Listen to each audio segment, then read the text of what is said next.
Good morning. I just picked these up from Timbertown this morning.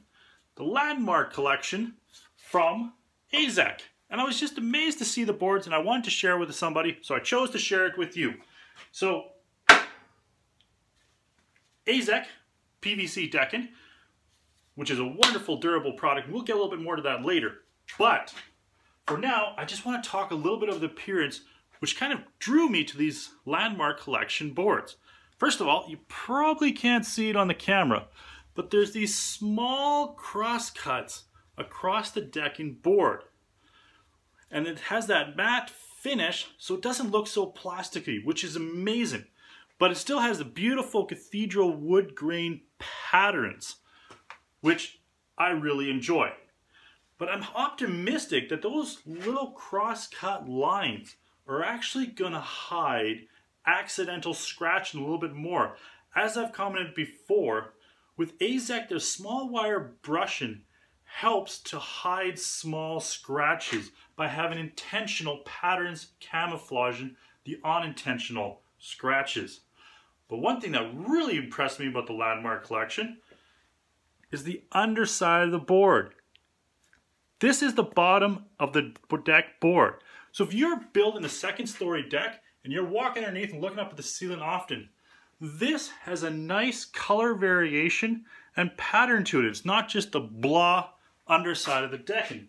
I've only seen this in the other brands. It's kind of like in the Promenade from Fiberon, which has similar streaking and pattern and color variation in it. But this is the first time that I've seen that with an Azek board, and it really caught my eye. But back to the crosscuts. What I'm not quite sure is if that is going to help to improve traction.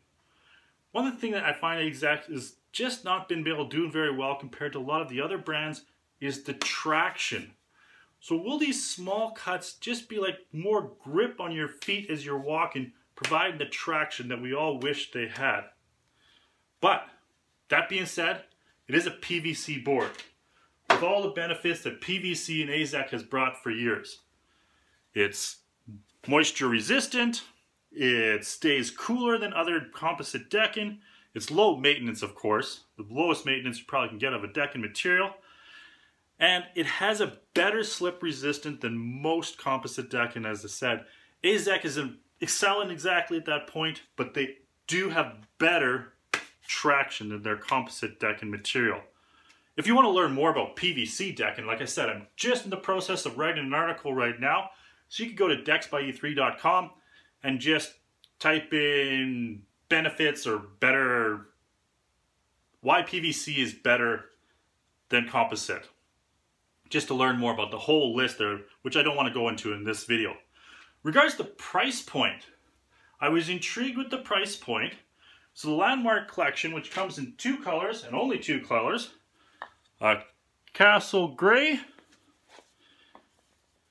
and this one here is the American Walnut. So your brown, your gray, and your brown options.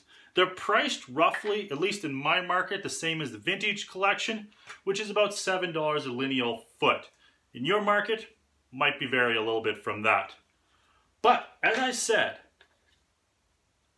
I just picked up these samples, and I was delighted to look at the boards and very intrigued by their appearance and how they looked. But that means I have zero experience in actually seeing a deck with the LandMark collection and working with the product. So, if you have any experience, either you have had a deck built for you at the LandMark collection, or you built one yourself, if you could comment down below, just share with me what your experience is, what do you enjoy about the deck, how does it look when the final product is outside? That would be great. Thank you very much, and enjoy your deck.